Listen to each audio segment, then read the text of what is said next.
nna anyị ukwu biko kọwara ọha na eze na-ege Igbo redio taa ma ndị na-ele ihe onyonyo a nke ndị Igbo redio na-emepụta, kọwara ya onye bụ kedu ebe ị na-arụ ọrụ.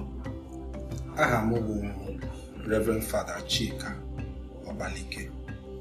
Awụkwanụ m onye Agụ na-agụ ata local government Anambra State. Ana m arụ ọrụ ka onye nkụzi na Nnamdi Azikiwe, mahadum Nnamdi Azikiwe nke dị n'Awka. Bịakwa wụrụ onye enyemaka onyeisi ụlọ akwụkwọ n'ihe gbasatara agụmagụ na edemede, ya wụ special assistant to the vice chancellor of academics. Ndewo. Ebe anyị nọ taa bụ na Milwaukee. Anyị nọ na Marquette University, ya mahadum Marquette nke nwere na Milwaukee na mba America. Kedu ihe a na-eme ebe a taa? Taa ka o bidoro. Ihe a na-emekwa n'ebe a bidoro kamgbe ihe dịka abalị 3 gara aga. Na ihe a na-emekwa n'ọgbakọ ụmụ Igbo akpọrọ Igbo Studies Association, ya wụ ndị na-agụ, na-enyocha, na-edepụtakwa maka Igbo, akụkọ gbasara Igbo, ihe echemeche gbasara Igbo, ndọrọndọrọ gbasara Igbo, ihe ọbụla gbasara Igbo. Ihe anyị na-ebe a na-akparịta ụbụbọ ya kemgbe abalị 3 gara aga. Ya na ihe a na-ekwu ochala Igbo ga-esi adị mma. Enwere okwu ị gwara ndị mmadụ ebe a, kedu ihe bụ isiokwu gị? Edepụtara m ihe abụọ. Olu Oyibo, olu Bekee asị I presented 2 papers.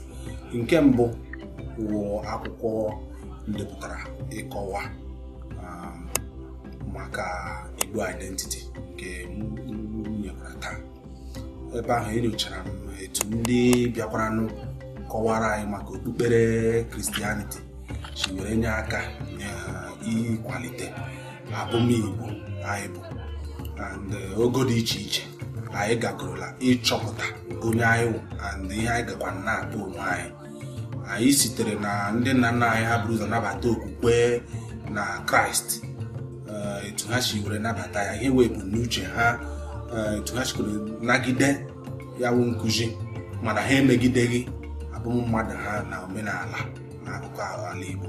Wee rute n'oge nke anyị gaziri akwụkwọ na-agụkwana na-enyocha ga-etu enyemaka anyị ga-enyekwa enwe ike ịhụ na ndị Igbo ebe niile ha nọ na-egosipụta na ha bụ ndị Igbo, nakwa agba mbọ maka agamnihu ụmụ Igbo. Akwụkwọ nke ọzọ mbụ nke izizi m mere bụ nke m kpọrọ n'olu oyibo The Trajectory in the Evolution of agamnihu ndị Igbo, from the transition from the social forces of Ikoha to Ikotu onye.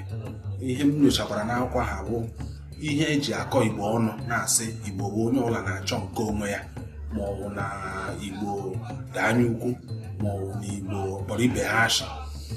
Okwu ndị a bụ ihe m hụrụ dịka ihe na-adabatachaghị adabata, maka n'ihi na enwere oge abụọ anyị nwere ike ichile ya anya. Ihe anyị kpọrọ ike otu onye. Ike otu onye bụ ihe onye Igbo, mbọ onye Igbo na-agba n'onwe ya, na-akpọkọwa ha ụmụnna ya ma ụmụnne ya. Ike ọha wụrụkwanụ mbọ onye Igbo na-agba ibukwe n'uche ụmụnne ya na ụmụnna ya. Nke ọbụla ọwụ nke onye na-agba n'onwe ya maọbụ nke onye na-agbapụkwe n'uche ụmụnne ya. Ndị nrite ekpenye niile mbọ niile onye Igbo gbara wụ ndị Igbo kwa. Ya wụ anyị agaghị na-elegara anya ihe anyị ji aka anyị ọnụ na-asị na anyị wụ ndị anyị Igbo, maka na otu ilu m tụrụ iji wee kọwaa ya bụ na nwata tikarị ibe ya n'akị akpọ ya onye anya ukwu. Ebe ụlọ onye Igbo na ọ na-agba mbọ nnukwu ka o nwee ike imekanụ ibe ya na ihe ya bụ agbammbọ ahụ ya anya ukwu. Ya wee ebe ọwụla na ọwụrụ anwa afọ Igbo gbasiwe mbọ ike, gba mbọ hụ na ị gaferela onye ọbụla. Ọwụ ya bụ ihe eji mara onye Igbo. Abụkwa na Igbo consciousness, ya bụ anyị nọrọ anya mara na anyị bụ ndị Igbo na-eme ihe ka ụmụ Igbo ghara ị na-adị ka ọrụ akọrọ anyị. Ndewo. Taa bụ abalị 11 nke ọnwa April. A na-eme ntuli aka elu n'ala Nigeria maka ịhọpụta ndị isi ọchịchị steeti, ndị a na-akpọ gọvanọ. Enwere ihe ịhụtara maka otu esi eme nke a na Anambra? na Anambra anyị magonu anyị agaghị eme ntuli aka maka gọvanọ n'oge nka maka na anyị emela nke ahụ na 2013. Mana ebe ihe a na-eme na Anambra taa wụ House of Assembly election.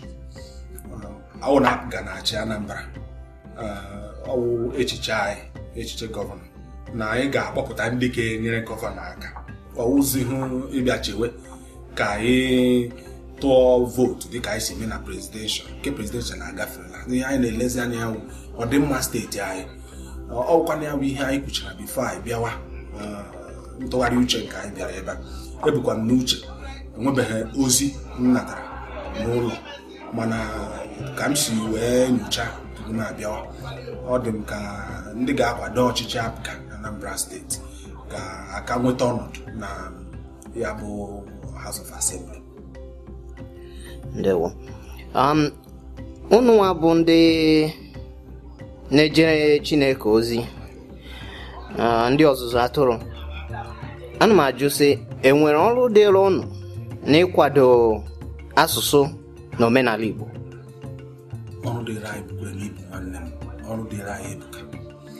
Ọrụ ahụ dịrị anyị eriteghị naanị iji okwu Igbo na-akọwapụta okwu Chineke. Ọrụ ahụ dịrị anyị bụkwa ịkwado ndị niile na-agba mbọ ka asụsụ anyị ghara ịla lacha akpakpa. Dịka gị onwe gị bụ onye na-ahazi Igbo redio, ọ tụrụ m n'anya rinne ihe ị mere ebe a, ọkachasị webụsaịtị iwepụtara ebe ị nọ na-akụzi Igbo n'agbanyeghị ma ọ nweghị ebe a ka ị mere specialized dịka esi ekwu ya n'Igbo. Mana ihe ị mere ọwụ ihe m ga-amlaruo aga na m na-akọrọ ụmụ Igbo na-asaji kwere na webụsaịtị akụrụ ụmụ Igbo. Ọnụ dịrị anyị dịka ndị echichi ebuka. Infat ịmara n'aka n'ihu dị egwu nke ga-eme ma ọrụ na m laruo Naijiria. Aga m ewepụta uche itinye na ya, inyocha omenala anyị ka o si metụta okpukpe, iji asụsụ anyị kọwapụta ihe dị na okpukpe Kristianity. Ana m asị ka anyị laga mewe omenala, mana o nwere ihe anyị ga-amụta na omenala anyị ahụ ga-enyere anyị aka ime ka usoro okpukpe ndị otu Kraịst wuru ihe ga-abami na ọkpụkpụ ndị mmadụ. Ewezuga ya, usoro ofufe a ga-efewarakwa dịka ikuku. Mana ọ bụrụ na anyị eme ka ọ baruo n'omenala baa n'ụmị ọkpụkpụ ndị be anyị, ọ ga-abụ ihe ga-anọgide, ọ gaghị agbacha. Ndewo. Enwere ihe ndị ọzọ ị nwere ịchọrọ ịgwa ọhaneze na-ege anyị ntị taa, dịka ihe dịka ozi ekele ma ihe ndị ọzọ gasị? Chidi, ana m ekele gị maka gịnị m ohere ịkọwapụtakwanụ n'igwe etu obi dị m na ihe ndị ọzọ nwekwa n'ike imetụta aka. Ndị ntorobịa anyị bụ ndị m na-elegara anya dịka ndị ga-ejideta ala Igbo. Uche ha ga-adị n'ihe niile a na-eme, ọwụ agụgụ na edide, ọwụ ndọrọ ndọrọ, ọwụ okpukpe na echichi. Uche ha ga-adị n'ihe niile ndị a. Ụmụ Igbo gbasara agbasa n'elu ụwa niile adị ka aja dị na mmiri. Ebe ọbụla ha nọ, ha na-echeta na ha bụ ndị Igbo. Ọtụmasịghị ma onye nwe alọtara nọrọ n'ụlọ ebe ị nọ wụrụ onye Igbo, na-echeta ihe ahụ iji wụrụ onye Igbo, na-asụ asụsụ Igbo, na-egosipụta omenala Igbo, ma ọ bụ na-asụ ma ọ bụ na-eyi akwa ma ọ bụ n'oriri ihe ma ọ bụ n'echiche gị. N'ụzọ ahụ, ana m elegara Igbo anya dịka ihe ga-emecha chịwa ụwa maka ụmụ Igbo abaka, ana ha nọ ebe niile na-emekwanụ ka ahụ ndụ na-agara ndị ha nọ be ha sịrịrị werere. Etu anyị si nọrọ ebe a na-akụziri ndị ọcha, etu aka ụmụ Igbo si nọrọ ebe niile na-emekwa nke ha. Anyị jisi ike, onweghị ihe adịghị ihe dị ọkụ agaghị emecha jụ oyi. Anyị enweghị nsogbu, kama na ọ bụ nghọta na dịka aka sị na anyị nwere nsogbu. Mana ọ bụrụ na anyị anagidesie obi onye Igbo ike, tupu anyị amara ya, anyị eruo ebe anyị na-aga. Ndewo. Ebe a ka anyị ga-akwụsị ajụ ọnụ taa, mana tupu anyị kwụsị, achọrọ m iji aha ndị Igbo redio kelee gị otu i siri zaa ya oku a taa wee bịa kọwara anyị ihe ndị ị na-emegasị maka ịkwado agamnihu n'ala Igbo. Ya dịkwara gị mma.